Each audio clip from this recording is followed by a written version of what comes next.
The breath is the only function in the human system, the only major function, which straddles the conscious surface awareness and the subliminal inner awareness.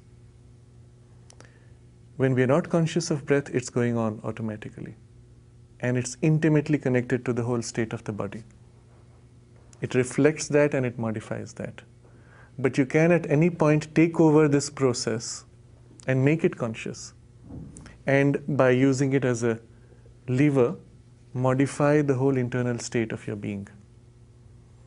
Now, the breath itself is not just the oxygen that you take in.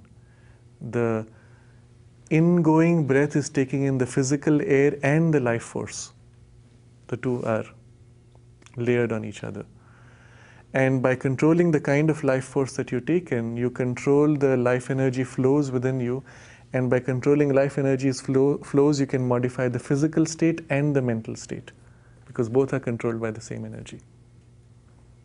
So it's a very powerful lever that the conscious mind can take over at any point and use it as a way of modifying so many parts and layers of consciousness to which you do not have direct access. So in the yogic tradition, it's used as a starting point to get in there, to break through into those spaces of which you're not aware. But after you've done that, there's a point where the breath becomes even a hindrance, irrelevant, and you can drop it and go straight to the awareness that you have now awakened and work on it directly. And for me, this shift is more important.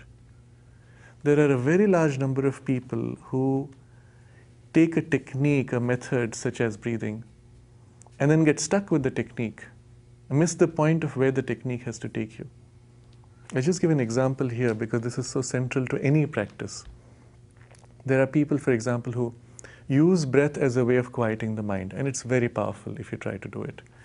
Breathe slow and deep, and automatically your mind becomes quiet, and your body becomes relaxed.